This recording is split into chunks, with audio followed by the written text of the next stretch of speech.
while of equal importance and not in any particular order of severity, I would like to take the time now to address these issues one by one, first starting with the disastrous state of affairs concerning Australian housing. Australia's housing situation is very deep and very complex.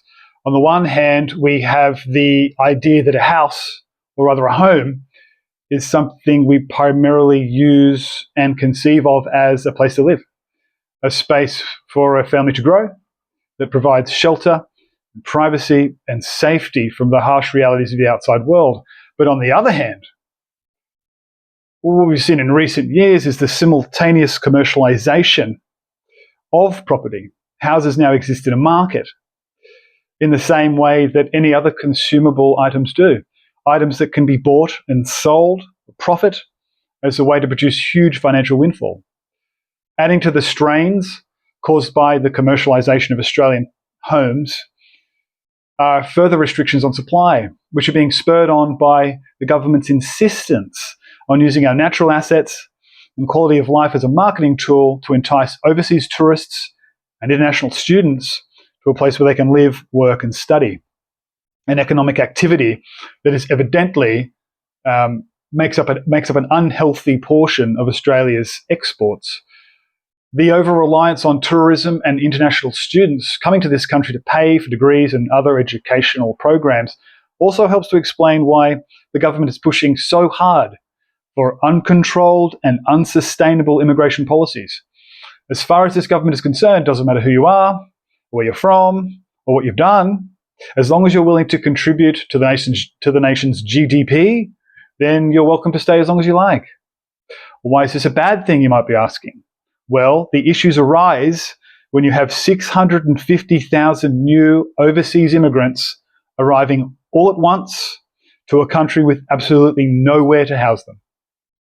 What this inevitably does, apart from temporarily drive up GDP and appear to look good on the books, is decrease supply and push up demand for residential housing, ultimately making houses, or rather homes, for Australians scarce and unaffordable.